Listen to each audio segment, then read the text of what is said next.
Story time audio ബുക്സിലേക്ക് എല്ലാവർക്കും സ്വാഗതം. ജോസി വാഗമറ്റം എഴുതിയ നോവൽ ചാവുകടൽ.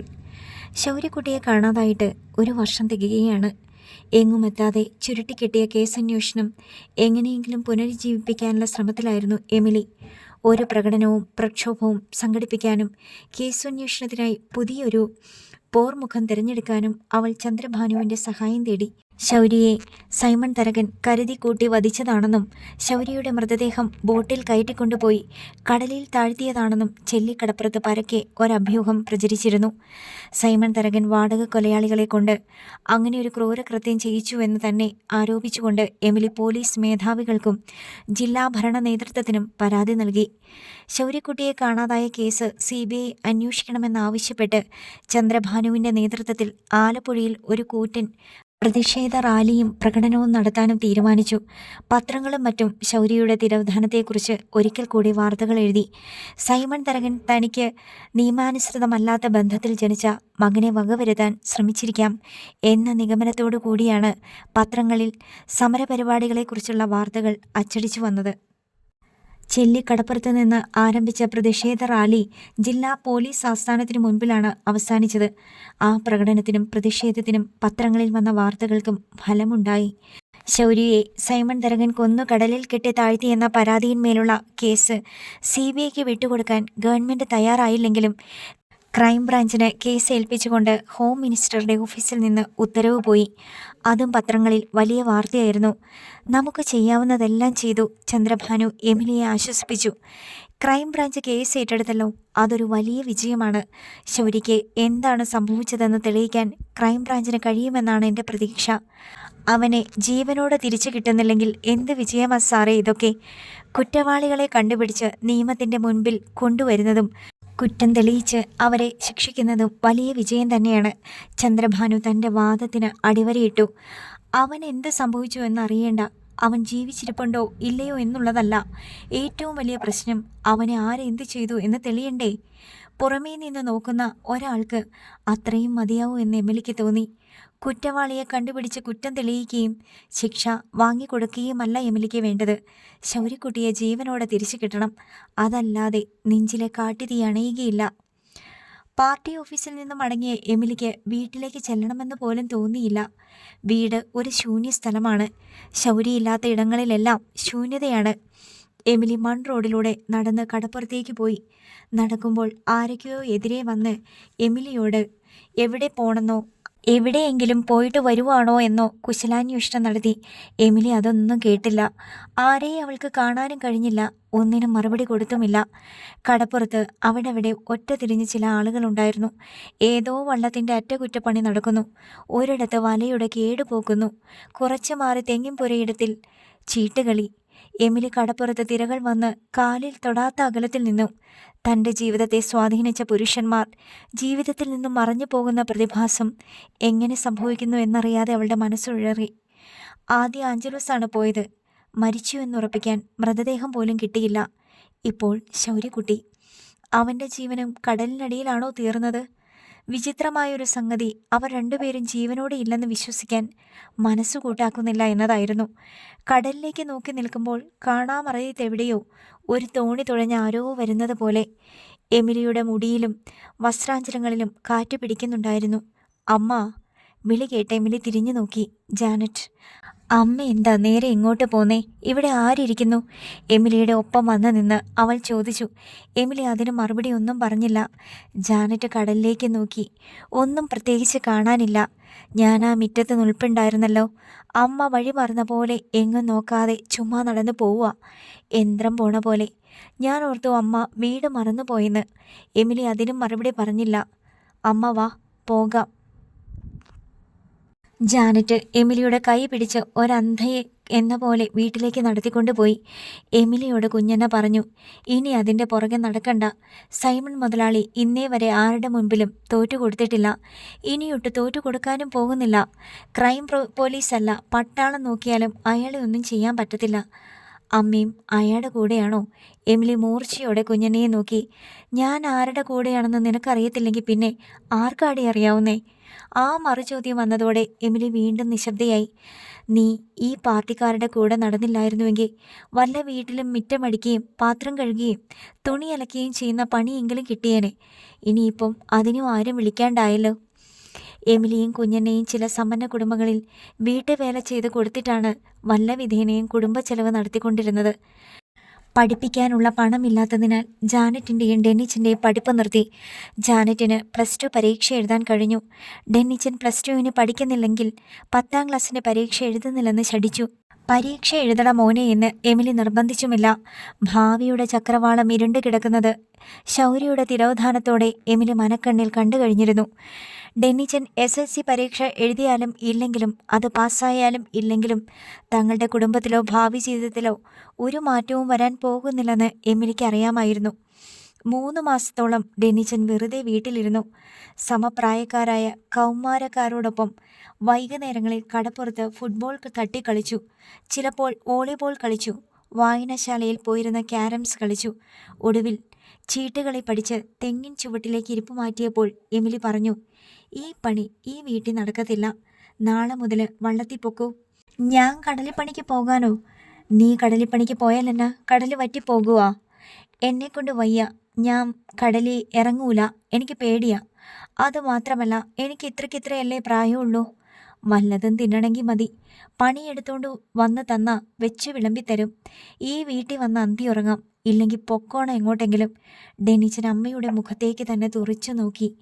ശൗര്യക്കുട്ടി 10ാമത്തെ വയസ്സിൽ കടലിൽ പോയി പണി ചെയ്തിട്ടാ ഈ കുടുംബം പട്ടിണിയില്ലാതെ കഴിഞ്ഞത്. നിനക്ക് 6 വയസ്സ് കൂടുതലുണ്ടിപ്പം.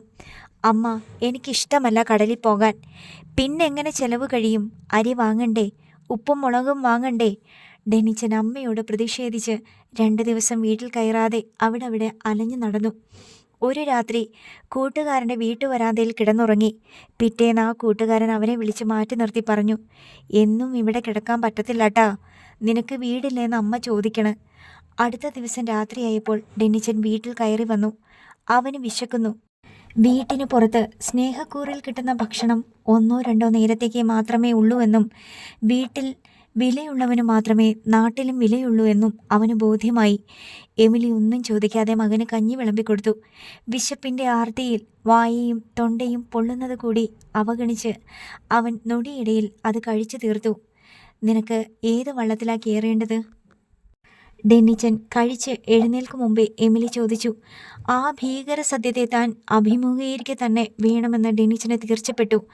അവൻ്റെ മനസ്സിൽ കൂടി ചൂളം കുത്തിക്കൊണ്ട് കടൽക്ഷോഭങ്ങളും കൊടുങ്കാറ്റുകളും ഭീമാകാരമായ തിരമാലകളും തകർന്ന വള്ളങ്ങളുടെ അവശിഷ്ടങ്ങളും ദുർമരണങ്ങളും കടൽ ജീവികൾ പാതി തിന്നു തീർത്ത മനുഷ്യജടങ്ങളും കരകാണാത്ത ആഴക്കടലും എല്ലാം കടന്നുപോയി. ആ അലയാഴിയിലേക്ക് ഒരു കച്ചിത്തുരുമ്പ് പോലെ ഇറങ്ങുന്ന ഡെന്നിച്ചനെ അവൻ മാറി നിന്ന് കണ്ടു. ദുർബലൻ, ഒന്നും അറിയാത്തവൻ, ഭീരു. ജീസസ് വള്ളത്തിൽ കയറ്റുമെന്ന് ചോദിക്കാം, അല്ലെങ്കിൽ സെൻറ് തോമസ്. രണ്ടിലും ശൗര്യക്കുട്ടി പോയിട്ടുള്ളതാ.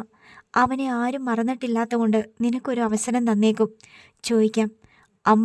അമ്മയല്ലേ പറഞ്ഞത് നല്ലോണം പഠിച്ചാൽ ഡോക്ടറാകാമെന്ന്, എൻജിനീയർ ആകാമെന്ന്, കളക്ടറാകാമെന്ന്. പാവങ്ങളുടെ വീട്ടിൽ നിന്ന് പലരും അങ്ങനെയൊക്കെ ആയിട്ടുണ്ടെന്ന്. നീ നല്ലോണം പഠിച്ചാ? ഇല്ലേ? എല്ലാ ക്ലാസ്സിലും ജയിച്ചില്ലേ? നല്ല മാർക്കും വാങ്ങിയില്ലേ? കുറച്ച് A+ഉം Aയും വാങ്ങിച്ചുകൊണ്ട് മാത്രം പഠിത്തമായില്ല. ക്ലാസ്സിന് പുറത്തും വീടിനകത്തും പഠിക്കാനുണ്ട്. അതൊന്നും നീ പഠിച്ചില്ല. ഡെന്നിച്ചന് അത് മനസ്സിലായില്ല.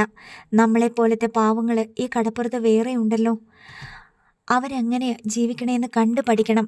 വീടിനകത്തുള്ളവരുടെ വേദനയും വിഷമവും കണ്ടു പഠിക്കണം. അതൊക്കെ ആർക്കാ അറിയാത്തത്? എന്നിട്ട് കണ്ടില്ലല്ലോ ആ അറിവ്. 10ാമത്തെ വയസ്സു മുതൽ 14ാമത്തെ വയസ്സുവരെ ശൗര്യക്കുട്ടി കടലിൽ പോയി പണിയെടുത്തുണ്ടാക്കിയ ചോറാണ് നീ ഉണ്ടതെന്ന് ഒരിക്കലെങ്കിലും നിനക്ക് തോന്നിയിട്ടുണ്ടോ? ഇല്ല. തോന്നിയിരുന്നെങ്കിൽ അവനെ കാണാനില്ലെന്നറിഞ്ഞപ്പോൾ നിന്റെ കണ്ണീന്ന് ഒരു തുള്ളി കണ്ണീര് വന്നേനെ. ഇന്ന് നീ കുടിച്ച കഞ്ഞി നിന്റെ വല്യമ്മച്ചി 72ാം വയസ്സിൽ അന്യ വീട്ടിൽ പോയി എച്ചിൽ പാത്രം കഴുകിക്കൊടുത്തിട്ട് കിട്ടിയ കാശിന് അരി വാങ്ങി വെച്ചുണ്ടാക്കിയതാണെന്ന് നിനക്കറിയാവോ? ഇല്ല. ഇതൊക്കെ ആദ്യം അറിഞ്ഞിരിക്കേണ്ട അറിവ്. അത് കഴിഞ്ഞിട്ട് മതി ഡോക്ടറും എഞ്ചിനീയറും ആകാനുള്ള അറിവ്. ശൗര്യക്കുട്ടി എൻ്റെ അപ്പൻ്റെ മകനല്ലല്ലോ. പിന്നെന്തിനാ ഞാനിത് അറിയുന്നത്? കത്തിമുന കൊണ്ട് തൊണ്ടയ്ക്ക് കുത്തിയമർത്തിയ പോലെ എമിലി 2 നിമിഷം അനക്കമറ്റ് തരിച്ചിരുന്നു. അവൻ കൊണ്ടുവന്ന ചോറ് വെട്ടി വിഴുങ്ങണ നേരത്ത് നീ ഓർത്തില്ലേ, നിന്റെ അപ്പൻ്റെ മകൻ കൊണ്ടുവന്ന ചോറല്ലല്ലോന്ന്. 4 കൊല്ലക്കാലം തിന്നല്ലോ അവൻ്റെ ചോറ് വയറ് നിറച്ച്. അപ്പോഴൊന്നും നിനക്ക് തോന്നിയില്ലേടാ? ഡെന്നിസിന് മിണ്ടാട്ടമില്ല. ഒരേ അപ്പന് ജനിച്ച മക്കളല്ല കൂടപ്പിറപ്പാകുന്നത്, ഒരേ അമ്മയ്ക്ക് ജനിച്ച മക്കളാ, ഒരേ വയറ്റിൽ പിറന്ന മക്കളാ, എമിലി പറഞ്ഞു. ഡെന്നിച്ചൻ കഞ്ഞിപ്പാത്രം നിരക്കി മാറ്റി എഴുന്നേറ്റു. നീ ഡോക്ടറും എഞ്ചിനീയറും കളക്ടറും ഒക്കെ ആകണമെന്ന് ആശിച്ചതും പ്രാർത്ഥിച്ചതും നീയല്ല, ഞാനാ. അതൊക്കെ ആകണമെങ്കിൽ ഇനിയും നീ ഒരുപാട് പഠിക്കാനുണ്ട്. നാളെ മുതൽ ഞാൻ കടലിൽ പോയാൽ മതിയല്ലോ? പൊക്കോളാം, കൂടുതൽ പറയണ്ട. ആ, അവിടെ മുതൽ നീ പഠിച്ചു തുടങ്ങണം. ഡോക്ടറും കളക്ടറും ആകാൻ നിനക്ക് ഇനിയും സമയമുണ്ട്. പക്ഷെങ്കിൽ പഠിക്കണം. പുസ്തകം മാത്രം പഠിച്ചാൽ പോരാ. എനിക്കൊന്നും ആകണ്ട. നാളെ മുതൽ വള്ളത്തെ പോയാൽ മതി. ഏത് വള്ളത്തെ കയറണം എന്ന് പറഞ്ഞാൽ മതി. അതും നീ തന്നെയാണ് കണ്ടുപിടിക്കേണ്ടത്. ശൗര്യക്കുട്ടിയെ കടലിപ്പണിക്ക് പറഞ്ഞയച്ചതും വള്ളത്തെ കയറ്റിയത് ഞാനല്ല. അറിഞ്ഞപ്പോൾ പോകണ്ടെന്നാ ഞാൻ പറഞ്ഞത്. പക്ഷേ അവൻ പോയി. അവൻ പല വള്ളത്തെ കയറി കടലിൽ പോയി പണിയെടുത്തിട്ടുണ്ട്. അതൊന്നും ആരും പറഞ്ഞു കൊടുത്തിട്ടല്ല, എമിലി പറഞ്ഞു നിർത്തി. ഡെന്നിച്ചൻ വരാന്തയിൽ പോയി ചുവരും ചാരിയിരുന്നു. രാത്രിക്ക് ഇരുട്ട് കൂടുതലാണെന്ന് അവന് തോന്നി. ഭൂമി മാത്രമല്ല, ആകാശവും കറുത്തിരണ്ട് കിടക്കുന്നു. ഏറെ നേരം കഴിഞ്ഞിട്ടും ഡെന്നിച്ചനെ മുറിയിലേക്ക് കാണാഞ്ഞ് എമിലി എഴുന്നേറ്റ് ചെന്ന് നോക്കി. ഡെന്നിച്ചൻ തിണ്ണയുടെ വെറും തറയിൽ നീണ്ടു നിവർന്ന് കിടക്കുകയാണ്. ഉറങ്ങിക്കഴിഞ്ഞിരിക്കുന്നു. എമിലിക്ക് കരച്ചിൽ വന്നു. 16 വയസ്സ് മാത്രമുള്ള ബാലൻ, പഠിച്ചും കളിച്ചും ചിരിച്ചും കഴിയേണ്ട പ്രായം. അവനെയാണ് കുടുംബ ചുമതലകളെക്കുറിച്ച് പഠിപ്പിക്കാനും അത് ഏൽപ്പിച്ചു കൊടുക്കാനും താൻ തുനിഞ്ഞത്. അവൾ അവൻ്റെ അരികെ നിലത്തിരുന്നു. ചിന്താഭാരം കൊണ്ട് അവളുടെ മനസ്സിടിഞ്ഞു താണു.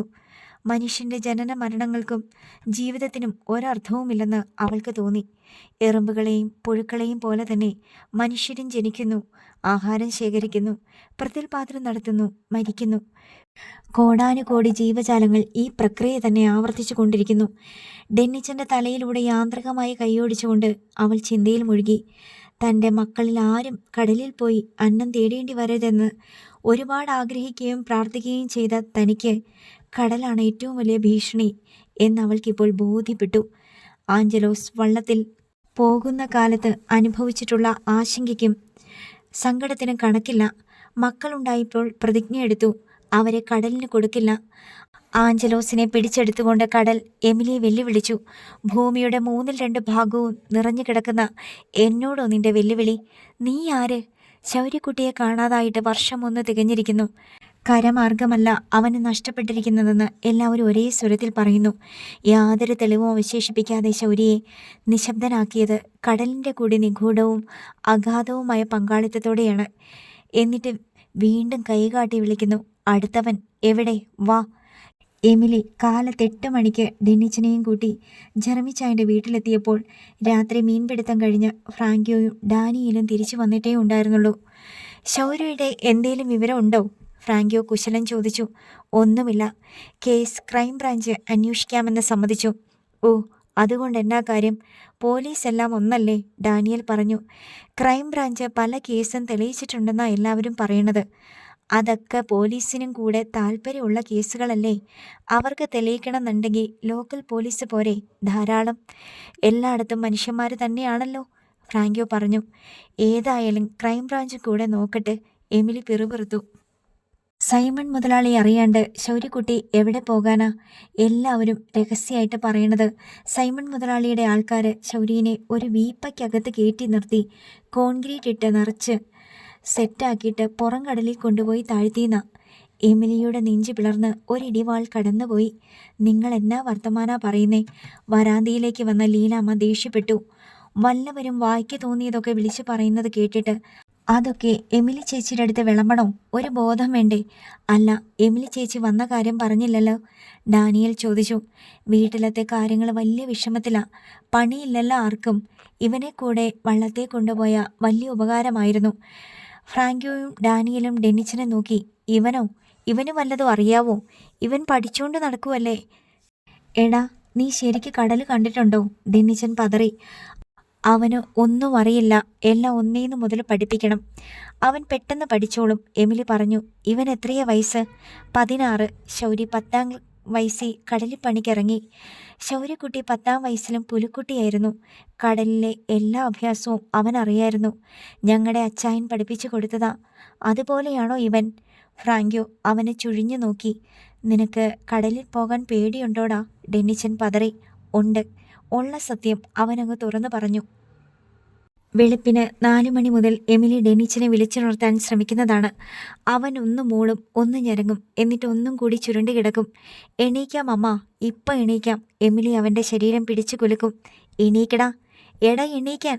എണീക്കാന്ന് പറഞ്ഞല്ലോ, എണീക്കാന്ന്. നിനക്ക് തോന്നുമ്പോൾ എണീറ്റാ മതിയോ? എടാ വള്ളത്തിൽ പോണ്ടേ? നാളെ പോകാം അമ്മ. പറ്റത്തില്ലെന്ന്, ഇന്ന് തന്നെ പോണം. എമിലി അവൻ്റെ ശരീരം ഇട്ടുരുട്ടി. അമ്മ ഒരു 5 മിനിറ്റ്, ഒരു 3 മിനിറ്റ് കൂടെ അമ്മ. ഒടുവിൽ എമിലി 2 കൈയും വെള്ളത്തിൽ മുക്കിക്കൊണ്ടുവന്ന് അവൻ്റെ മുഖവും തലയും തടവി. ഡെന്നിച്ചൻ ആ കൈകൾ തട്ടി മാറ്റി. എന്നാ പണിയാ കാണിക്കുന്നേ? പായിന്മേൽ എണീറ്റിരുന്ന് അവൻ എമിലിയോട് തട്ടിക്കയറി. കടലിപ്പണിക്ക് പോണ്ടേ? പോത്തുപോലെ കിടന്നുറങ്ങിയാൽ മതിയോ? ഞാൻ പോണില്ല കടലിപ്പണിക്ക്. നീ ഇന്നലെ പറഞ്ഞല്ലോ പോകാന്ന്. അതിന്നലെ. ഇന്നിപ്പോൾ എനിക്ക് മനസ്സില്ല പോകാൻ. മുഖത്തെല്ലാം തണുത്ത വെള്ളം പുരണ്ടതിൻ്റെ ദേഷ്യത്തിലാണ് ഡെന്നിച്ചൻ. വള്ളക്കാരെ നോക്കിയിരിക്കും നീ ചെല്ലാൻ വേണ്ടി. എന്നെ കൊണ്ട് പറ്റത്തില്ലെന്ന്. ഉറക്കം നഷ്ടപ്പെട്ടതിൻ്റെ ഈർഷ്യ വിട്ടുമാറാതെ അവൻ ശാഠ്യത്തിൽ തന്നെ നിന്നു. പഠിച്ചുകൊണ്ടിരുന്ന കാലത്ത് പരീക്ഷ എഴുതേണ്ട ദിവസങ്ങളിൽ പോലും അവൻ 7 മണിക്ക് ഉണർന്നെഴുന്നേറ്റിട്ടില്ല. പുലർച്ചെ 6 മണിക്കുള്ള സൂര്യനെയോ ഭൂമിയെയോ സമയമോ അവൻ കണ്ടിട്ടേയില്ല. ഉറങ്ങാൻ ഏറ്റവും സുഖമുള്ള സമയം നേരം വെളുത്ത ശേഷമാണെന്നാണ് ഡെന്നിച്ചൻ്റെ അഭിപ്രായം. ആ ഡെന്നിച്ചനെയാണ് വെളുപ്പിന് 4 മണിക്ക് വിളിച്ചുണർത്തുക എന്ന ക്രൂര കൃത്യത്തിന് എമിലി ഇരയാക്കിയത്. പറ്റത്തില്ലെങ്കിൽ വേണ്ട, തിന്നാ നേരത്ത് നീ വാ, ഞാൻ വിളമ്പിത്തരാം. ഡെന്നിച്ചൻ ശൗര്യയെപ്പോലെയല്ല. ഒരു നേരം ആഹാരം കിട്ടിയില്ലെങ്കിൽ അവന് ബാധ കയറും. ശൗര്യ 3 ദിവസം വേണമെങ്കിലും പട്ടിണി കിടക്കും. എമിലി പറഞ്ഞാൽ പിന്നെ അതിനിളക്കമില്ലെന്ന് ഡെന്നിച്ചൻ അറിയാം. ഇന്ന് നിനക്ക് പച്ചവെള്ളം പോലും ഈ വീട്ടിൽ നിന്ന് തരില്ല എന്ന് എമിലി പറഞ്ഞിട്ടുണ്ടെങ്കിൽ പിന്നെ എന്തെങ്കിലും കിട്ടണമെങ്കിൽ പിറ്റേന്ന് നേരം പുലരണം. ഡെന്നിച്ചൻ കിടക്കപ്പായിലിരുന്ന് തല മാന്തി. കണ്ണ് തിരുമ്മി കോട്ടുവായിട്ടു. എന്തായാലും എണീറ്റില്ലേ, പോയേക്കാം. ഡെന്നിച്ചൻ ആരോടൊന്നില്ലാതെ ദേഷ്യം പൂണ്ടു. എമിലി അവന് കട്ടൻ കാപ്പി ഇട്ട് കൊടുത്തു. ശൗര്യക്കുട്ടിയുടെ തൊപ്പിയും സഞ്ചിയും എടുത്തു കൊടുത്തു. എമിലി അവനെയും കൂട്ടി ഫ്രാങ്കോയുടെ വീട്ടിലേക്ക് നടന്നു. ഫ്രാങ്കോയ്ക്കോ ഡാനിയലിനോ അവനെ വള്ളത്തിൽ കയറ്റാൻ തീരെ താല്പര്യമുണ്ടായിട്ടല്ല സമ്മതിച്ചത്. അവന് കടലിൽ പോകാൻ പേടിയാണെന്നും കടലിലെ പണി ഇഷ്ടമല്ലെന്നും പറഞ്ഞപ്പോൾ ഫ്രാങ്കോ അവനോട് വീട്ടിൽ പോയിരിക്കട എന്ന് ദേഷ്യപ്പെട്ടതാണ്. എമിലിയുടെ നിൽപ്പും ഭാവവും കണ്ടപ്പോൾ ലീന അമ്മയ്ക്ക് ഒരലിവ് തോന്നി. ശൗര്യക്കുട്ടിയെ പെറ്റ സ്ത്രീയാണല്ലോ മുൻപിൽ വന്ന് നിൽക്കുന്നതെന്ന് ഓർത്തുപോയി. ശൗര്യക്കുട്ടിയെ ലീന അമ്മയ്ക്ക് മറക്കാൻ പറ്റത്തില്ല. ശൗര്യയ്ക്ക് നല്ല മീൻ കിട്ടിയിട്ടുണ്ടെങ്കിൽ അതിലൊരു പങ്ക് അവൻ ഫ്രാങ്കോയുടെ വീട്ടിലെത്തിച്ചു കൊടുത്തിട്ടുണ്ട്. ശൗര്യയെ ജീസസ് വള്ളത്തിൽ നിന്ന് പിരിച്ചുവിട്ട കാലത്തും അവൻ ആ പതിവ് തെറ്റിച്ചിട്ടില്ല. സെന്റ് തോമസിലും ശ്രീമുരുകനിലും മറ്റു വള്ളങ്ങളിലും പണിയെടുക്കുമ്പോഴും നല്ല മീൻ കിട്ടിയാൽ അതിലൊരു വിഹിതം ലീനാമ്മയുടെ ചട്ടിയിലെത്തിയിരിക്കും. ലീനാമ്മയോടുള്ള പ്രത്യേക സ്നേഹം കൊണ്ടല്ല, ഫ്രാങ്കോയോടോ ഡാനിയലിനോടോ ഉള്ള കടപ്പാടുകൊണ്ടുമല്ല അത്. അവൻ ജെറമി ചായന് കൊടുക്കുന്ന സമ്മാനമാണെന്ന് അവർക്കെല്ലാം അറിയാം. അവനും കൂടെ പോരട്ടെ ചേട്ടാ.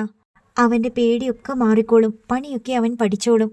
അവൻ കൊച്ചല്ലേ, അതുകൊണ്ട് പറയുന്നതാ. ലീനാമ്മയുടെ പിന്താങ്ങലും കൂടിയായപ്പോൾ ഫ്രാങ്കോ ഡാനിയലിനെ നോക്കി. ഡാനിയൽ ഒരു നോട്ടം കൊണ്ട് ഒന്നും കൂടി ഡെന്നിച്ചനെ അളന്നിട്ടാണ് സമ്മതം മൂളിയത്. 4:30 മണിക്ക് എമിലി ഡെന്നിച്ചനെയും കൂട്ടി ജീസസ് വള്ളത്തിനടുത്തെത്തി. കടപ്പുറം ഇപ്പോഴേ സജീവമാണ്. കടലിലേക്ക് പുറപ്പെടാനൊരുങ്ങുന്ന വള്ളങ്ങൾ, മീൻപിടുത്തം കഴിഞ്ഞ് തിരിച്ചെത്തുന്ന വള്ളങ്ങൾ. ജീസസും പുറപ്പെടാനുള്ള ഒരുക്കത്തിലാണ്. എമിലിയും ഡെന്നിച്ചനും കൂടി വന്നതും നോക്കി നിൽക്കുന്നതും ഒന്നും കാണാത്ത മട്ടിലാണ് അവരുടെ പ്രവൃത്തികൾ. 2 പേർ മണ്ണെണ്ണ നിറച്ച കന്നാസ് കയറ്റിയും വേറൊരാൾ സ്റ്റൗവും പാത്രങ്ങളും കൊണ്ടുവയ്ക്കുന്നു. അടുത്തയാൾ ശുദ്ധജലം നിറച്ച ജാറുകൾ കയറ്റുന്നു. വല നേരത്തെ കയറ്റി വെച്ചിട്ടുണ്ട്. ഒടുവിൽ ഫ്രാങ്കോ ഡെന്നിച്ചനോട് പറഞ്ഞു, കേറട വള്ളത്തിലോട്ട്. ഡെന്നിച്ചന് കയറാൻ പോലും അറിഞ്ഞുകൂടാ. ഡാനിയലും മറ്റൊരാളും ചേർന്ന് പിടിച്ചു കയറ്റി. ഇവനെയൊക്കെ കടലിൽ കൊണ്ടുപോയിട്ട് എന്തിനാ? നട്ടുച്ച വെയിലിന് ഇവൻ തൊട്ടാവാടിയെ പോലെ വാടി കിടക്കും. രജീഷ് പറഞ്ഞു. എടാ, നീയും ഞാനും ഒക്കെ അങ്ങനെയായിരുന്നു തുടക്കത്തിൽ. ഫ്രാങ്കോ രജീഷിനെ ശാസിച്ചു. വള്ളം നീങ്ങി തുടങ്ങിയപ്പോൾ ഡെന്നിച്ചൻ തിരിഞ്ഞ് കരയിലേക്ക് നോക്കി. അമ്മ നോക്കി നിൽക്കുന്നു. അത് കണ്ടപ്പോൾ അവനൊരാശ്വാസം തോന്നി. പക്ഷേ തിരിഞ്ഞ് കടലിലേക്ക് നോക്കിയപ്പോൾ വല്ലാത്തൊരു പേടി അവനെ ഗ്രസിച്ചു. താൻ തിരിച്ചു വരുമോ? പകൽ കാണുന്ന നീലക്കടലല്ല, ഇത് ഇരുട്ടിൻ്റെ കൂടി കടലാണ്. നക്ഷത്രങ്ങളും നിലാവുമുള്ള ആകാശം വിദൂരതയിൽ വെച്ച് കടലുമായി കൂടിക്കലരുന്നുണ്ട്. തീപ്പൊരികൾ, മിന്നാമിനുങ്ങുകൾ, തെളിച്ചു വെച്ച ടോർച്ചുകൾ, ഇങ്ങനെയെല്ലാം ആണ് കടലിൽ വിദൂര ദൂരങ്ങളിൽ മത്സ്യബന്ധനത്തിൽ ഏർപ്പെട്ടിരിക്കുന്ന വള്ളങ്ങളിലെയും ബോട്ടുകളിലെയും വെളിച്ചം കണ്ട് അവന് തോന്നിയത്. തണുത്ത കടൽക്കാറ്റേറ്റ് അവൻ്റെ നെഞ്ചിൻ കൂടി തകർന്നു. ഡെന്നിച്ചൻ വീണ്ടും തിരിഞ്ഞു നോക്കി. കരയിൽ ഒരു നിഴൽ പോലെ അമ്മയുടെ അവ്യക്ത രൂപം നോക്കി നിൽക്കെ. അതും ഇരുട്ടിൽ മുങ്ങി. ഡെന്നിച്ചൻ്റെ കണ്ണുകളിൽ കണ്ണീർ പാട വന്നു മൂടി. ജീവിതത്തിൻ്റെ കരയിൽ നിന്ന് മരണത്തിൻ്റെ കടലിലേക്കാണ് തൻ്റെ ഈ യാത്രയെന്ന് അവന് തോന്നി. കടലിൽ പോയിട്ട് തിരിച്ചു വരാത്ത പലരെക്കുറിച്ചും അവൻ കേട്ടിട്ടുണ്ട്. അതിലൊരാളായിരുന്നു അവൻ്റെ അപ്പൻ ആഞ്ചലോസ്. കടലിൽ വെച്ച് എന്തും സംഭവിക്കാം. ഓർക്കാപ്പുറത്ത് കടൽ ക്ഷോഭിക്കാം, സുനാമി ഉണ്ടാകാം, വള്ളം മുങ്ങാം, വള്ളത്തിൽ കപ്പലോ ബോട്ടോ വന്നിടിക്കാം. അങ്ങനെ അപകട സാധ്യതകൾ അനവധിയാണെന്ന് ഡെന്നിച്ചൻ ഓർത്തു. കടപ്പുറത്ത് നോക്കി നിന്ന എമിലിയുടെ കണ്ണിലും കണ്ണീരായിരുന്നു. വള്ളം പോകുന്ന വെളിച്ചം ഇപ്പോഴും കാണാം. കുറേ പടിഞ്ഞാട്ട് സഞ്ചരിച്ച ശേഷം അത് വടക്കോട്ട് തിരിഞ്ഞിരിക്കുന്നു. തൻ്റെ ഇളയ മകൻ ജീവിച്ചിരിപ്പുണ്ടോ അതോ മരിച്ചോ എന്ന് പോലും നിശ്ചയമില്ല എന്ന് എമിലി ഹൃദയവ്യതയോടെ ഓർത്തു. ഇനി ഒരു മകനേയുള്ളൂ. അവനെയും കടലിലേക്ക് തന്നെ പറഞ്ഞയച്ചിരിക്കുകയാണ്. ഡെന്നിച്ചന് കടലിൽ പോകാനുള്ള മടിയും അവൻ്റെ ഉത്തരവാദിത്തമില്ലായ്മയും അലസതയും എല്ലാം എമിലിക്ക് എന്തെന്നില്ലാതെ ദേഷ്യമുളവാക്കിയിരുന്നു ഇന്നലെ വരെ. എന്നാൽ ഇപ്പോൾ അവനെയോർത്ത് അവൾക്ക് സങ്കടം അടക്കാൻ കഴിയുന്നില്ല. തനിക്ക് എന്തെങ്കിലും കടലിൽ പോകേണ്ടി വരുമെന്ന് ഡെന്നിച്ചൻ ഒരിക്കൽ പോലും വിചാരിച്ചിട്ടില്ലെന്ന് എമിലിക്കറിയാം. അവനെ താൻ വളർത്തിയത് ഒരു മത്സ്യത്തൊഴിലാളിയാകാൻ വേണ്ടിയല്ല. അവൻ പഠിച്ച് എന്തെങ്കിലും ഒരു ഉദ്യോഗത്തിൽ എത്തിച്ചേരുമെന്ന് തന്നെയായിരുന്നു എമിലിയുടെ ഉറച്ച വിശ്വാസം. അവൾ അങ്ങനെ ഡെന്നിച്ചനോട് അനേകം തവണ പറഞ്ഞിട്ടുമുണ്ട്. എൻ്റെ മോനെ, നിനക്കെങ്കിലും കടലിൽ പോയി മീൻ പിടിച്ചുകൊണ്ട് വന്ന് വിറ്റ് ജീവിക്കേണ്ട ഗതികേട് വരരുത്. നല്ലോണം പഠിച്ചു, നിനക്ക് എവിടെയെങ്കിലും ഒരു ജോലി കിട്ടും. ഡെന്നിച്ചൻ പഠിക്കാനും മോശമായിരുന്നില്ല. എല്ലാ ക്ലാസ്സുകളിലും ഒന്നാമനായിരുന്നില്ലെങ്കിലും ആദ്യത്തെ 10 പേരിൽ അവനും ഉൾപ്പെട്ടിരുന്നു. പഠിപ്പ് നിർത്തേണ്ടി വന്നതിൻ്റെ വിഷമം അവൻ്റെ നെഞ്ചിൽ ഇപ്പോഴും കെട്ടിക്കിടപ്പുണ്ടെന്ന് എമിലിക്കറിയാം. അതും പോരാഞ്ഞ് കടലിൽ പോകാൻ പേടിയുള്ള തൻ്റെ മകനെ കുറച്ച് അന്യരുടെ കൂടെ കടലിലേക്ക് തന്നെ നിർബന്ധിച്ച് പറഞ്ഞയച്ചത് ഓർത്തപ്പോൾ എമിലിക്ക് കരച്ചിൽ വന്നു. തൻ്റെ പോലൊരു ദുർവിധി ഈ കടപ്പുറത്ത് മറ്റേതെങ്കിലും ഒരു പെണ്ണിനുണ്ടോ എന്നവൾ ആലോചിച്ചു നോക്കി. ഇല്ലെന്നുള്ള മനസ്സിൻ്റെ ഉത്തരം കഠിനവും ഉഗ്രവും ദൃഢവുമായിരുന്നു. ഇല്ല, തന്നെ പോലെ ദുർവിധികളെ നേരിട്ട ഒരു പെണ്ണുമില്ല. ജീവിതത്തിൽ സന്തോഷിച്ച ദിവസങ്ങൾ വിരലിൽ എണ്ണിയെടുക്കാമെന്ന് അവൾക്ക് തോന്നി. അത്രമേൽ തുച്ഛമാണ് ശൈശവം, ബാല്യകാലം. വിവാഹിതയായ ശേഷം ആഞ്ചലോസിൻ്റെ ഒപ്പം ജീവിച്ച കുറേ ദിവസങ്ങൾ, ജാനറ്റുണ്ടായ ദിവസം, ഡെന്നിച്ചനെ പ്രസവിച്ച ദിവസം, അത്രയൊക്കെയേ ഉള്ളൂ. ഭാഗ്യസ്പർശനങ്ങൾ കൊണ്ട് തലോടിക്കൊണ്ടിരിക്കുകയാണെന്ന് താൻ വിശ്വസിച്ച വിധിയുടെ കനത്ത കൈ ഒരൊറ്റ അടിയാണ് പിന്നീട് തന്നത്. ആഞ്ചലോസിനെ കടലിൽ കൊണ്ട് കളഞ്ഞതുവഴി. വീണ് നിലം പരിശായിപ്പോയ താൻ എഴുന്നേൽക്കുന്നതിനു മുമ്പേ അടുത്ത അടി കിട്ടി. കാരക്കാട്ട് സൈമൺ തരകൻ്റെ മൃഗീയതയ്ക്ക് മുന്നിൽ എറിഞ്ഞു കൊടുത്തത് വഴി. പിന്നെ ഇങ്ങോട്ട് തുടരെ പ്രഹരങ്ങളായിരുന്നു. ശൗര്യക്കുട്ടിയെ തട്ടിയെടുത്തതുകൂടി ഓർത്തപ്പോഴേക്കും എമിലിക്ക് സഹിക്കാൻ കഴിഞ്ഞില്ല. അവൾ ഒരു അനാഥ ബാലികയെപ്പോലെ ആ കടപ്പുറത്തെ ഇരുട്ടിൽ നിന്ന് കരഞ്ഞു. കടൽക്കാറ്റ് അവളുടെ മുഖത്ത് വന്ന് തട്ടിയും തലോടിയും കണ്ണീരുപ്പിന് കെഞ്ചിക്കൊണ്ടിരുന്നു. ഡെന്നിച്ചൻ കയറിപ്പോയ വള്ളം ദൂരെ ഒരു കനലുളി മാത്രമായി. പിന്നെ അതൊരു മിന്നാമിനുങ്ങായി. കടലിലെ അനേകം മിന്നാമിനുങ്ങുകളിൽ ഒന്നായി. ജീസസ് കാറ്റിനും തിരമാലകൾക്കും ഇടയിൽ ആടിയുലഞ്ഞ് കയറി മറിഞ്ഞ് ആഴക്കടലിലേക്ക് പോയിക്കൊണ്ടിരുന്നു. ഡെന്നിച്ചൻ്റെ കാഴ്ചയിൽ കര ഒരു കറുത്ത വര മാത്രമായി അവശേഷിച്ചു. ഒടുവിൽ ആ വരയും മാഞ്ഞു. അവൻ്റെ വയറിനുള്ളിൽ ഒരു കടൽ ഇളകി മറിഞ്ഞു. വള്ളത്തിൻ്റെ വിളുമ്പിൽ ഇരുകൈയും ഊന്നി കമിഴ്ന്നു നിന്ന് അവൻ വെള്ളത്തിലേക്ക് ഛർദ്ദിച്ചു. അതിനൊരവസാനമില്ലെന്നും താൻ മരിച്ചു പോയേക്കുമെന്നും അവന് തോന്നി. അവന് കടൽ ചുരുക്ക് ബാധിച്ചിരുന്നു. കാലത്ത് 11 മണിക്ക് പണിയൊക്കെ തീർത്ത് നാട്ടുകാര്യം പറയാൻ വന്ന മറിയമ്മ കുഞ്ഞമ്മയോട് ചോദിച്ചു, നമ്മുടെ ഡെന്നിച്ചനെ കടലിൽ പണിക്ക് വിട്ടെന്ന് ജാനറ്റ് പറഞ്ഞല്ലോ, ശരിയാണോ? ആ ശരിയാ, കുഞ്ഞനെ സമ്മതിച്ചു. അയ്യോ പാവം, ആ ചെറുക്കനെ അതിന് വല്ലതിനും കൊള്ളാവോ? ഒരൊറ്റ ഉച്ചവെയിലിന് അവൻ കരിഞ്ഞു പോകുമല്ലോ. കടലിലെ വെയിലിന് മറയുണ്ടോ? പോയി പഠിക്കട്ടെ. കടലിൽ പോണ എല്ലാവർക്കും ആദ്യത്തെ ഒരു ദിവസം കടക്കാതെ പറ്റത്തില്ലല്ലോ. ശൗര്യക്കുട്ടി 10ാം വയസ്സിൽ വള്ളത്തെ കയറിയില്ലേ? കുഞ്ഞന പറഞ്ഞു. ശൗര്യക്കുട്ടിയെ കൂട്ടണ്ട, അത് കടലിൻ്റെ സന്തതിയാ.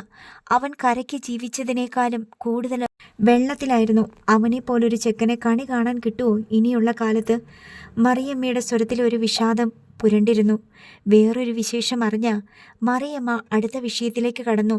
നമ്മുടെ ജയശീലനില്ലേ കൂട്ടുപൊഴിക്കലെ, ഓർക്കണുണ്ടോ? കുഞ്ഞനയ്ക്ക് പെട്ടെന്ന് പിടികിട്ടിയില്ല. ശ്രീലങ്കക്കാരെ പിടിച്ചണ്ട് പോയില്ലേ അങ്ങ് രാമേശ്വരം കടലീന്ന്. ഇപ്പോൾ കുഞ്ഞനയ്ക്ക് ഓർമ്മ വന്നു. കൂട്ടുപൊഴിക്കിലെ ജയശീലൻ തൂത്തുക്കുടിയിൽ നിന്ന് ഫിഷിംഗ് ബോട്ടിൽ മത്സ്യബന്ധനത്തിന് പോയതാണ് 4 വർഷം മുമ്പ്. നീണ്ടകരയിലെ ഹരിദേവൻ മുതലാളിയുടേതായിരുന്നു ബോട്ട്. ശ്രീലങ്കയുടെ സമുദ്രാതിർത്തി ലംഘിച്ചുവെന്നതിൻ്റെ പേരിൽ 2006 ജൂലൈ മാസത്തിൽ ശ്രീലങ്കൻ നാവികസേന പിടിച്ചെടുത്തു കൊണ്ടുപോയതാണ് ബോട്ട്. അതിലുണ്ടായിരുന്ന 18 മത്സ്യത്തൊഴിലാളികളെയും അറസ്റ്റ് ചെയ്ത് ജയിലിലടച്ചു. ഇപ്പോൾ 4 വർഷമായി. 2009 തമിഴ് പുലികളുടെ സൈന്യമായ LTTയും അവരുടെ ലീഡർ വേലുപ്പിള്ള പ്രഭാകരനും നശിപ്പിക്കപ്പെടുന്നതുവരെ നേതാജി എന്ന് പേരുണ്ടായ ആ ബോട്ടിനെക്കുറിച്ചും അതിലുള്ള മത്സ്യത്തൊഴിലാളികളെക്കുറിച്ചും യാതൊരു അറിവുമില്ലായിരുന്നു. കൊളംബോയിലെ ഇന്ത്യൻ ഹൈക്കമ്മീഷൻ അതേപ്പറ്റി അന്വേഷിച്ചുവെങ്കിലും ശ്രീലങ്കൻ സർക്കാരും നാവികസേനാധികൃതരും ഒന്നും അറിയില്ലെന്ന മട്ടിൽ കൈമലർത്തുകയാണ് ചെയ്തത്. ശ്രീലങ്കൻ ആഭ്യന്തര യുദ്ധം കൊടുമ്പിരി കൊണ്ടിരിക്കുന്ന കാലത്ത് ശ്രീലങ്കൻ നാവികസേന ഇന്ത്യയിൽ നിന്നുള്ള മത്സ്യബന്ധന ബോട്ടുകൾ പിടിച്ചെടുക്കുകയും ചിലപ്പോൾ മുക്കിക്കളയുകയും മത്സ്യത്തൊഴിലാളികളെ വെടിവെച്ച് കൊല്ലുകയും ചെയ്തിട്ടുണ്ട്. അക്കാലത്ത് മത്സ്യബന്ധന ബോട്ടുകൾ എന്ന വ്യാജേന ഇന്ത്യയുടെ വൻകരയിൽ നിന്നും ആളും അർത്ഥവും ആയുധങ്ങളും കയറ്റിയ ബോട്ടുകൾ ശ്രീലങ്കൻ തീരത്തേക്ക് രാത്രിയുടെ മറവിൽ ഒളിച്ചു കിടക്കുന്നത് പതിവായിരുന്നു താനും. ഒളിപ്പോരാളികളെ കൊണ്ട് പൊറുതിമുട്ടിയ ശ്രീലങ്കൻ നാവികസേന തങ്ങളുടെ സമുദ്രാതിർത്തി ലംഘിക്കുന്നവർ യഥാർത്ഥ മത്സ്യബന്ധന ബോട്ടുകളാണെങ്കിൽ കൂടി അവയെയും ആക്രമിക്കുകയും ആളുകളെ കൊല്ലുകയും ജീവനോടെ കിട്ടുന്നവരെ പിടിച്ച് ജയിലിലിടുകയും ചെയ്തു പോന്നു. തമിഴ്നാട് തീരങ്ങളിൽ നിന്ന് LTTEക്ക് സഹായവുമായി പോകുന്ന ബോട്ടുകളെ വേട്ടയാടാൻ പ്രത്യേകം നിയുക്തമായിരുന്ന ശ്രീലങ്കൻ നാവിക പട്രോളിംഗ് സംഘത്തിന് മുന്നിൽ പെട്ടുപോയ പല മത്സ്യബന്ധന ബോട്ടുകളും കടലിൽ താഴ്ത്തപ്പെട്ടു. അനേകം മത്സ്യത്തൊഴിലാളികൾക്ക് ജീവഹാനി നേരിട്ടു. 100 കണക്കിന് പേർ ശ്രീലങ്കൻ ജയിലുകളിൽ അടയ്ക്കപ്പെട്ടു. സമുദ്ര അതിർത്തി ലംഘിച്ചു എന്ന കുറ്റത്തിന് പുറമെ ആയുധക്കടത്ത്, ലഹരിമരുന്ന് കടത്ത് എന്നീ കുറ്റങ്ങൾ കൂടി കൂട്ടിച്ചേർക്കപ്പെട്ടു. വർഷങ്ങളോളം നീളുന്ന തടവ് ശിക്ഷയാണ് പലർക്കും ലഭിച്ചത്. തൂത്തുക്കുടിയിൽ നിന്ന് നേതാജി ബോട്ടിൽ പോയവർക്കും ഇതേ അനുഭവം തന്നെയായിരുന്നു. കഴിഞ്ഞ വർഷം ശ്രീലങ്കൻ ആഭ്യന്തര യുദ്ധം അവസാനിക്കുകയും LTTയും അതിൻ്റെ നേതാക്കളും സമൂലം നശിപ്പിക്കപ്പെടുകയും ചെയ്തതോടെ ശ്രീലങ്കയും ഇന്ത്യയും തമ്മിലുള്ള നയതന്ത്ര ബന്ധങ്ങൾക്ക് കുറച്ച് സൗമ്യത കൈവന്നു. ശ്രീലങ്കയിലെ ജയിലുകളിൽ കഴിയുന്ന ഇന്ത്യൻ മത്സ്യത്തൊഴിലാളികളെ ഘട്ടം ഘട്ടമായി മോചിപ്പിക്കുന്ന കാര്യത്തിൽ ഒരു ഏകദേശ ധാരണയായി. സമുദ്രാതിർത്തി ലംഘിച്ചു എന്ന കുറ്റത്തിന് മാത്രമായി ശിക്ഷിക്കപ്പെടുന്നവരെ മോചിപ്പിക്കാമെന്ന് ശ്രീലങ്കൻ സർക്കാർ സമ്മതിച്ചു. അങ്ങനെയാണ് നേതാജി ബോട്ടിലുണ്ടായിരുന്നവരും ഇപ്പോൾ ജാഫ്ന ജയിലിൽ കഴിയുന്നവരുമായി 17 പേരെ ശ്രീലങ്ക ഉടൻ മോചിപ്പിക്കുമെന്ന വാർത്ത കേരളത്തിലും എത്തിയത്. 18 പേരിൽ ഒരാൾ ജയിലിൽ വെച്ച് മരണമടഞ്ഞതിനാൽ ഇനി 17 പേർ മാത്രമേ അവശേഷിക്കുന്നുള്ളൂ. ആ 17 പേരിൽ ഒരാളാണ് കൂട്ടുപൊഴിക്കിലെ ജയശീലൻ. മറിയമ്മ ആ വിവരം കൈമാറിയപ്പോൾ കുഞ്ഞനയുടെ മനസ്സിലും പല വിചാരങ്ങൾ കടന്നുപോയി. തൻ്റെ ആഞ്ചലോസും അങ്ങനെ ശ്രീലങ്കക്കാരുടെ കയ്യിൽ അകപ്പെട്ടിരുന്നതായിരുന്നെങ്കിൽ പോലും നന്നായിരുന്നേനെ എന്നവർ ചിന്തിച്ചു. എങ്കിലിപ്പോൾ ജയശീലനോടൊപ്പം അവനും തിരിച്ചു വരാമായിരുന്നു. അപ്പോഴാണ് കുഞ്ഞനയുടെ മനസ്സിൽ മറ്റൊരു ബോധം വന്നത്. ജയശീലനെ കാണാതായിട്ട് 4 വർഷമേ ആയിട്ടുള്ളൂ. ആഞ്ചലോസ് പോയിട്ട് വർഷം 16 കഴിയുന്നു. ഒരു പകലും ഒരു രാത്രിയും കടലിൽ മീൻ പിടിച്ച ശേഷം ജീസസ് വെളുപ്പിന് 5:30 മണിയോടെ ചില്ലിക്കടപ്പുറത്തടുത്തു. എമിലി കടപ്പുറത്ത് മകനെ കാത്തു നിൽപ്പുണ്ടായിരുന്നു. 2 പേർ ചേർന്ന് ഒരു പഴന്തുണി കെട്ടുപോലെ ഡെനീച്ചനെ തൂക്കിയെടുത്ത് വള്ളത്തിൽ നിന്നിറക്കി. ഒരു സഞ്ചിയിൽ കുറച്ച് മീനും എമിലിയുടെ കൈവശം കൊടുത്തു. എമിലി ആ സഞ്ചിയും വാങ്ങി ഡെനീച്ചനെ താങ്ങി നടത്തിക്കൊണ്ട് വീട്ടിലേക്ക് പോന്നു. എമിലി ഡെനീച്ചനോട് ഒന്നും ചോദിച്ചില്ല. അവനൊന്നും പറഞ്ഞുമില്ല. എമിലി കൊടുത്ത കട്ടൻ കാപ്പി കുടിച്ച ശേഷം അവൻ കിടന്നുറക്കമായി. വൈകുന്നേരം ഡാനിയൽ വന്ന് എമിലിയെ വിളിച്ച് 400 രൂപ കൊടുത്തു. ഡെന്നിച്ചിനെ ഇനി ഉടനെ ഞങ്ങളുടെ വള്ളത്തിൽ വിടണ്ട. അവനെ കൊണ്ട് ഒന്നിനും കൊള്ളത്തില്ലെന്ന്. അവനൊന്നും ചെയ്തില്ലെങ്കിൽ ഈ പൈസ എന്തിനാ? മീൻ ലേലം ചെയ്ത് കിട്ടിയ പൈസയുടെ പങ്ക. ജോലി ചെയ്താലും ശരി, ചെയ്തില്ലെങ്കിലും ശരി, വള്ളത്തിൽ ഒരുത്തൻ കയറിയിട്ടുണ്ടോ അവനൊരു പങ്കുള്ളതാ. അത് വള്ളക്കാരുടെ അലിഖിത നിയമമാണ്. ഡാനിയൽ തിരിച്ചുപോയി. കടൽ ചുരുക്കിൻ്റെ ക്ഷീണവും ഭയവും ഡെന്നിച്ചലിൽ നിന്ന് വിട്ടുമാറാൻ 4 ദിവസമെടുത്തു. ഇനി നീ കടലിൽ പണിക്ക് പോകുന്നില്ലേ എന്നൊരു തവണ പോലും എമിലി അവനോട് ചോദിച്ചില്ല. മറിയമ്മ അവനെ കണ്ടപ്പോൾ പറഞ്ഞു, എടാ ഡെന്നി, നിനക്ക് ഛർദിലും ക്ഷീണവും ഉണ്ടായത് കടല് ചുരുക്കിയത് കൊണ്ടാ. നിന്നെ മാത്രമല്ല, കടലിൽ പോണ മിക്കവാറും എല്ലാവരെയും കടലിൽ ചുരുക്കിയിട്ടുണ്ട്. അതും പേടിച്ച് പണിക്ക് പോകാണ്ടിരിക്കണ നീ എന്നാ പേടിത്തൊണ്ടനാണ്. അമ്മ വീണ്ടും തന്നെ കടലിൽ പോകാൻ നിർബന്ധിച്ചാൽ പറ്റില്ല എന്ന് തന്നെ പറയണമെന്ന് നിശ്ചയിച്ചിരിക്കുകയായിരുന്നു അവൻ. മറിയമ്മയുടെ പരിഹാസം അവൻ്റെ അഭിമാനത്തെ മുറിപ്പെടുത്തി. 5-ാം ദിവസം അവൻ ഫ്രാങ്കിയോയുടെ വീട്ടിൽ ചെന്നു. അവൻ ഫ്രാങ്കിയോട് പറഞ്ഞു, ഞാനും വരട്ടെ നാളെ മുതൽ വള്ളത്തിൽ. വന്നിട്ട് എന്നാ ചെയ്യാനാ? പണിയെടുക്കാം. അന്ന് കടലിൽ ചുരുക്കിയിട്ടാ ഞാൻ കിടന്നു പോയത്. അതുമാത്രമല്ലല്ലോ, നിന്റെ ഒടുക്കത്തെ പേടി. ഇല്ല, എൻ്റെ പേടി പോയി. ഒരു ദിവസം കൂടെ എനിക്ക് താ. ഫ്രാങ്കിയോയ്ക്ക് തീരെ മനസ്സ് വന്നില്ല. ലീനമ്മ ഫ്രാങ്കിയോട് പറഞ്ഞു, ഒരു ദിവസം കൂടെ നോക്ക്, എന്നിട്ടും പറ്റിയില്ലെങ്കിൽ വിട്ടേക്ക്. ഫ്രാങ്കിയോ അതോടെ സമ്മതം മൂളി. രാത്രി കിടക്കാൻ നേരം ഡെന്നിച്ചൻ എമിലിയോട് പറഞ്ഞു, 4 മണിക്ക് എന്നെ വിളിച്ചുണർത്തി വിട്ടേക്കണം അമ്മ. നാളെ ഞാൻ വള്ളത്തിൽ പോണുണ്ട്. എമിലി അവൻ്റെ മുഖത്തേക്ക് ഒട്ടുനേരം നോക്കി നിന്നു. ഞാൻ അവരെ കണ്ട് പറഞ്ഞിട്ടുണ്ട്. അവർ പറഞ്ഞ് ഒന്നുകൂടെ വരാൻ. നിനക്ക് വിഷമമാണെങ്കിൽ നീ പോണ്ട. പോണോ അമ്മ? 4 മണിക്ക് വിളിച്ചാൽ മതി. ഡെന്നിച്ചൻ തലവഴി പൊതുപ്പിട്ട് മുഖം മറച്ചു. കൃത്യം 4 മണിക്ക് തന്നെ എമിലി അവനെ വിളിച്ചുണർത്തി. കട്ടൻ കാപ്പി ഇട്ട് കൊടുത്തു. എമിലി അവനെ കടപ്പുറത്ത് കൊണ്ടുവിടാൻ ഭാവിച്ച് ഇറങ്ങിയപ്പോൾ ഡെന്നിച്ചൻ പറഞ്ഞു, വേണ്ടമ്മ, ഞാൻ തനിയെ പോയിക്കൊള്ളാം, അമ്മ വരണ്ട.